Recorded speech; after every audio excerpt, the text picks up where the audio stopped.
토트넘의 최근 경기에서 손흥민 선수가 겪은 엄청난 압박은 축구 팬들에게 많은 이야기거리를 제공했습니다. 특히 노팅엄 포레스트와의 경기는 마치 UFC 경기를 연상시키는 격렬한 수비로 인해 화제가 되었죠. 이 경기에서 손흥민 선수에게 가해진 압박은 많은 이들의 관심을 끌었습니다. 이에 대해 클럽의 감독은 분노를 표출하며 방관하던 토트넘의 선수들과 심판에 대한 비판의 목소리를 높였습니다. 특히 감독의 인터뷰에서 히샬리송 선수에 대한 압박과 케인 선수에 대한 언급이 이루어지며 이 상황에 대한 더욱 깊은 관심이 촉발되었습니다. 한편 토트넘은 17라운드에서 노팅엄 포레스트를 상대로 2대 0으로 승리하며 연승 행진을 이어갔습니다. 이 승리는 지난 10월 28일 크리스탈 팰리스전 이후 처음으로 이루어진 7주 만의 연승이었는데요. 이는 팀의 경기력과 전략이 다시금 궤도에 오르고 있음을 보여주는 긍정적인 신호로 해석됩니다. 토트넘 팬들은 이러한 연승에 대해 기쁨을 표현하며 팀의 다음 경기에 대한 기대감을 높이고 있습니다. 팀은 현재 5위를 유지하고 있지만 맨체스터 시티와의 승점 차이는 불과 33점으로 덜 치른 경기를 감안하면 경쟁이 매우 치열합니다. 토트넘은 4-2-3-1 전술을 구사했습니다. 이 전술에서 샬리송은 최전방에 배치되었으며 브레넌 존슨, 데안 클루셉스키, 그리고 손흥민은 이 선에서 지원을 아끼지 않았습니다. 중앙 미드필더에는 파페 사르와 이브 비수마가 호흡을 맞추며 경기를 조율했죠. 포백은 데스티니, 우덕기, 크리스티안 로메로, 벤 데이비스로 구성되었으며 골문은 굴리엘모 비카리가 지켰습니다. 경기는 시작부터 흥미진진했습니다. 손흥민은 경기 시작 후 3분 만에 완벽한 패스를 받아 첫 슈팅을 날렸지만 상대 키퍼의 선방에 막혀 득점으로 이어지지는 못했습니다. 경기 초반 토트넘은 위기에 처하기도 했습니다.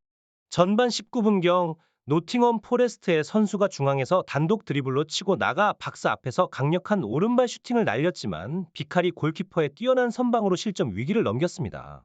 토트넘도 득점 기회를 잡으며 경기는 계속해서 양팀 간의 치열한 공방전으로 이어졌습니다. 토트넘의 각 선수들은 자신의 역할을 훌륭히 수행하며 팀의 연승을 위해 힘을 모았습니다. 전반 24분경의 경기 상황에서 브레넌 존슨의 감각적인 톡킥은 관중들을 매료시켰습니다. 골키퍼는 순간 당황했으나 놀라운 반응으로 공을 걷어냈습니다. 이어진 코너킥 상황에서 벤 데이비스의 헤더는 아쉽게도 골대를 넘어갔죠. 그러나 경기에 돌발 변수가 발생했습니다. 존슨은 전반 32분경 헤딩 경합 과정에서 상대 선수와 충돌해 부상을 입고 결국 올리버 스킵과 교체될 수밖에 없었습니다. 손흥민 선수는 경기 내내 왼쪽 측면을 파고들며 팀의 활력을 불어넣었습니다. 노팅엄 수비진은 손흥민 선수를 강하게 마크했고 그의 박스 안침투를 막기 위해 맨투맨 방식을 고수했습니다. 이러한 수비는 마치 UFC 경기를 연상시키는 격렬함이었으며 손흥민 선수는 물리적 압박에도 불구하고 놀라운 집념으로 이를 이겨내며 경기를 이어갔습니다. 전반 42분 손흥민 선수는 완벽한 타이밍에 라인을 깨고 침투하는 멋진 플레이를 선보였습니다. 벤 데이비스의 정교한 롱 패스가 그를 지원했지만 상대 골키퍼의 예리한 판단으로 이번 기회는 무산되었습니다. 손흥민 선수에게 이는 전반전에서 가장 좋은 득점 기회였지만 아쉽게도 실현되지 못했습니다. 후반전이 시작된 후 추가 시간에 클루셉스키가 왼발로 정확한 크로스를 올렸고 그것을 히샬리송이 맹렬히 쇄도하며 헤더로 방향을 바꿨습니다. 골키퍼는 손을 쓸 수 없었고 그대로 토트넘의 선제골이 되었죠. 이로써 히샬리송은 처음으로 2경기 연속골을 기록하며 팀의 활력을 불어넣었습니다. 전반전은 토트넘이 1대 0으로 앞서며 마무리되었습니다. 전반전에서 손흥민 선수의 눈부신 활약은 유니폼이 흠뻑 젖을 정도였습니다. 토트넘은 압도적인 점유율 79%를 기록했지만 슈팅 수는 6대 4로 근소한 차이를 보였습니다. 손흥민 선수는 2번의 결정적인 슈팅을 시도했으나 아쉽게도 득점으로 이어지지는 못했습니다. 후반전 들어 토트넘의 수비진은 더욱 단단해졌고 특히 후반 13분경 우측면에서 올라온 크로스가 엘랑가에 의해 득점으로 이어졌으나 비디오 판독 결과 오프사이드로 득점이 취소되었습니다. 손흥민 선수는 후반 18분 문전 혼전 상황에서 강력한 슈팅을 시도했지만 수비벽에 막혔습니다. 손흥민 선수에게 수비수 2명이 계속 붙어 공간이 부족했지만 월드클래스 선수인 그는 기회가 생길 때마다 즉시 슈팅을 시도하는 모습을 보였습니다. 후반 20분경 상대의 팀 골키퍼가 공을 잡은 순간 손흥민 선수의 강력한 압박이 상황을 만들었습니다. 당황한 골키퍼가 공을 멀리 걷어내려 했으나 토트넘은 빠르게 공을 되찾았고 이어진 클루셉스키의 강력한 오른발 슈팅이 골망을 흔들었습니다. 클루셉스키는 골을 넣은 후 유니폼 안에 공을 넣으며 아내의 임신을 기념하는 세레모니를 보여주었습니다. 이러한 손흥민의 압박은 팀의 추가골에 큰 기여를 했습니다. 하지만 토트넘의 위기의 순간도 찾아왔습니다. 후반 24분 비수마가 상대 선수의 정강이를 걷어차는 비신사적인 플레이를 했고 주심은 경기를 중단하고 비디오 판독을 실시했습니다.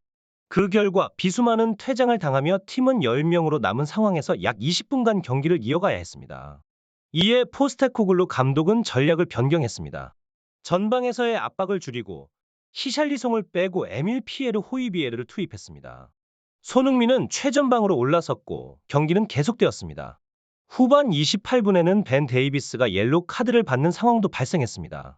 손흥민 선수는 후반 35분 과감한 중앙 돌파로 상대의 골문을 위협했습니다. 그는 특히 이번 경기에서 선발로 출전한 두 센터백과 골키퍼인 벤 데이비스, 크리스티안 로메로, 굴리엘모 비카리가 모두 훌륭한 활약을 펼쳤다고 언급했습니다. 감독은 경기가 매우 혼란스러웠지만 선수들이 간절히 원하는 승점을 얻어낸 것에 대해 만족감을 나타냈습니다. 포스테코글루 감독은 또한 상대의 강한 압박과 이에 맞서 싸운 선수들의 노력을 높이 평가했습니다. 이날 홈팀 노팅엄은 토트넘을 상대로 끈적끈적한 축구로 괴롭혔으나 히샬리송의 선제골로 분위기가 바뀌었습니다.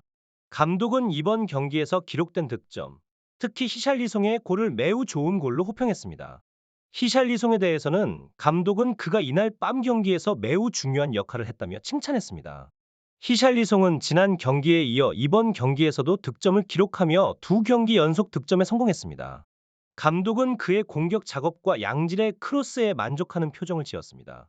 쿨루셉스키는 최근의 경기에서 환상적인 분위기를 자아내며 팀의 승리뿐만 아니라 곧 아버지가 될 자신의 기분을 표현했습니다. 그는 전후반 모두 쉽지 않았지만 나는 기회를 많이 만들고 있다며 동료들에게 득점할 수 있는 기회를 제공하는 것에 대해 기쁨을 나타냈습니다. 또한 그는 내 오른발에 대해 과소평가하는 의견이 많지만 더 많은 것을 보여줘 평가를 끌어올리겠다는 포부를 밝혔습니다. 한편 스카이 스포츠는 경기 후반 33분에 발생한 손흥민의 넘어짐 상황에 대해 심판이 아무런 조치를 취하지 않았다고 지적했습니다. 이에 대해 심판이 노팅엄의 과도한 경기 스타일을 방치함으로써 선수들의 부상 위험을 높였다고 비판했습니다. 프리미어 리그 사무국은 이러한 상황에서 노팅엄의 심판에게 책임을 물어야 한다는 입장을 밝혔습니다. 이와 관련하여 리버풀의 클롭 감독은 손흥민 이적을 추진하는 과정에서 노팅엄과의 경기를 지켜보며 분노했습니다. 클롭 감독은 그 경기를 보면서 마음이 아팠다며 솔직한 감정을 표현했습니다. 손흥민 선수가 우리 팀의 일원이 될 가능성이 커지고 있습니다. 하지만 최근 경기에서는 마치 UFC 경기를 연상케 하는 장면이 연출되었습니다. 손흥민이 여러 수비수에게 둘러싸여 거친 대우를 받는 모습은 마치 구타당하는 것처럼 보였습니다. 손흥민은 뛰어난 기량을 지닌 선수이고 그의 실력은 널리 인정받고 있습니다. 그러나 그럼에도 불구하고 그가 폭력적인 수비에 둘러싸여 경기를 해야 한다는 것은 큰 걱정거리입니다. 특히 이러한 상황에서 부상이 발생할 경우 그것은 우리 팀에게 큰 손실이 될 것입니다. 손흥민 선수의 안전이 최우선이라는 점을 강조해야 합니다. 노팅엄 경기에서의 심판 판정에 대해 매우 유감스러운 생각을 갖고 있습니다. 손흥민 선수가 부상 없이 시즌을 건강하게 마무리하며 행복한 축구를 계속할 수 있기를 바랍니다. 또한 그의 이적에 대해서도 큰 기대와 응원을 보내고 있습니다. 이 영상이 마음에 드셨다면 구독과 좋아요, 알람 설정을 부탁드리며 댓글은 항상 환영합니다. 긴 영상을 끝까지 시청해 주셔서 진심으로 감사드립니다.